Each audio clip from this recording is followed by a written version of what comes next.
ey cemaatler oğladım. Ey ummatım dipdir Peygamberimiz Aleyhissalatu vesselam. Siz musulmanları ak yollu koyundurun. Ak yollu koyundurun. Yol olsa adam yürüyse öňünde giýje gelýär-de leyluha kenehariha. Şoň giýjesi dagdy günnür ýallar dipdir. Yani men koyun yolumun karanqysy ýokdur dipdir. Şodur şu ýagtydyr. Ta ýürek barýança, ta jennete barýança, ta beheşte barýança.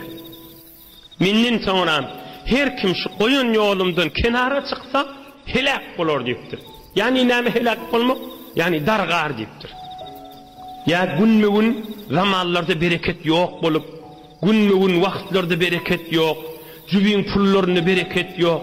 Adam öz üýüne giresin gelene, dogon sataşat gelene, yani iki dogon biri bilen iki dogonna bilegese şu zamanna näme bolýar? Gen galynýar. İki dogon bolup bilegip berip.